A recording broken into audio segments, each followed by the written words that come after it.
Para sa ating video ngayon, sisilipin natin ang box examination dito sa Bureau of Customs.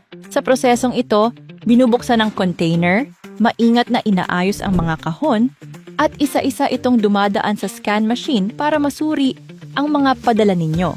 Mayroon ding canine inspection para masigurong wala talagang makakalusot na ipinagbabawal.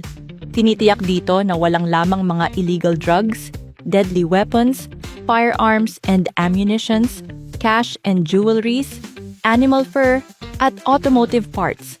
Kapag may nakitang bawal sa kahon, agad itong isi-seize at ipa-follow up sa mga batas ng Amerika at Pilipinas para maisampa bilang kaso. Sa huling inspeksyon ng container natin, wala silang nakita kahit isa na ipinagbabawal. Ipinapakita nito mga kalogo na ligtas at maaasahan ang ating serbisyo at nananatili tayong walang record ng anumang paglabag. Ito ay dahil sa ating maingat na sistema at sa mahigpit na pagpapatupad ng policy na no valid ID, no pick-up, no drop-off sa lahat ng branch ng Balikbayan Box. Dahil dito, patuloy nating napapanatili ang malinis na record ng ating kumpanya. Maraming salamat sa lahat ng nagtitiwala at sumusunod sa ating mga alituntunin. Manalo ng $10,000 or isa sa dalawang $5,000 or isa sa 10 winners ng LED TV.